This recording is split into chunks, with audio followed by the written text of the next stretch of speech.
RWC Scoop, the insider's take on rugby's greatest prize.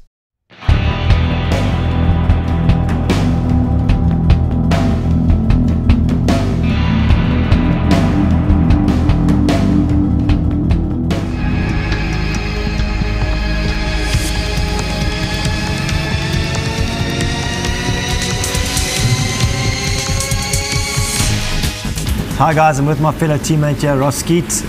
Sticking with the brains trust for this, important discussion. For forwards, keeping it in the forwards.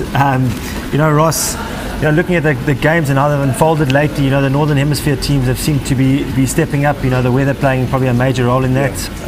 So Ross, what do you make of, obviously Ireland beating Australia now and us having to face Southern Hemisphere teams in the quarters and in the semis?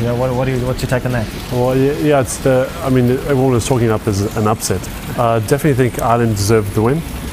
Everyone talked it up as a bit of an upset, but Aussie obviously going into the game as the odds-on favourite. But Ireland, I thought, played a lot cleaner, a lot more clinical type of game, especially in those conditions, and Aussie crumbled under a bit of pressure. So now we see this tournament there's almost two competitions going at the moment. There's Ireland's pushing it into the Northern Hemisphere and the Southern Hemisphere route that we're going to have to go, where we might find Aussie in the quarters and New Zealand in the semis, and then play like an England or Ireland or whoever in the final. So it's definitely, if we do win it, it would have been a long, hard road, and we would definitely say we are the deserved winners of the cup. Take that away from them. Yeah, exactly, because you played the best of the best. But as far as whether it's a good or a bad thing, I'm not too sure. I would have preferred to see, not the Southern Hemisphere is not knocking each other off, early on in the competition. Rather, we want to see a New Zealand playing them in the final, not as opposed to playing them, up in the semis. It looked like the Irish really put in a lot of hard work behind the scenes. Finding out a way to beat the Australians. But they played a completely different game to what they normally play. What's the point of that? I think exactly that. I think just because the boys played really well. Tactically, they did their work behind the scenes and really put Aussie under pressure. And we're seeing an Australian team that struggles when they're under a lot of pressure. We see, especially like Cooper tends to do a few crazy things under pressure when in a World Cup game that you may be able to get away with it in Super 15, with your magic pass. But it'll cost you a World Cup there. So you think the weather over there and the way the guys are playing, you think it's suiting a Northern Hemisphere style of rugby? Yeah, I definitely think so. I think they're just more used to it, playing in those muddy, terrible conditions that you do every day in the UK. The guys understand the importance of clinical things like your defensive lines and chasing the high ball, just small things that win competitions, and especially, we've heard it said 1,000 times over and over again how defence wins the World Cups.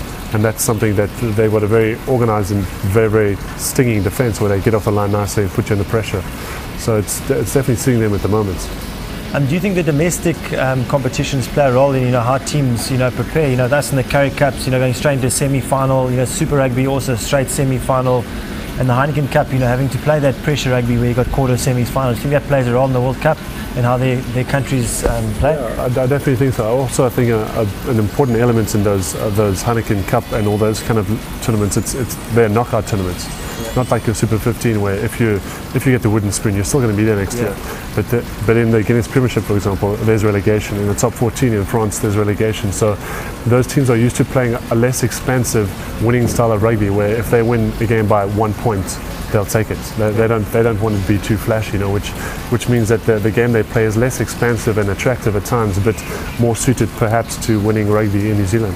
Skeete, in the burning question, can a Northern Hemisphere team win this World Cup?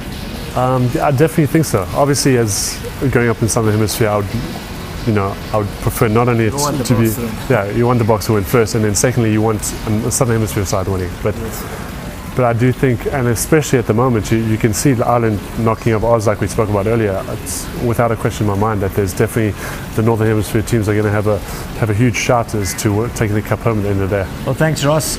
Looking at how the competition's panning out, I think it's going to be a tough road for the Boks. Facing Aussie in the quarters and New Zealand in the semis. But if they get over those hurdles, and lifting up the trophy at the end of this year will be just a crowning moment. Especially doing it 2 World Cups in a row. So all the best to the Boks. We're all behind you back in SA. So all the best.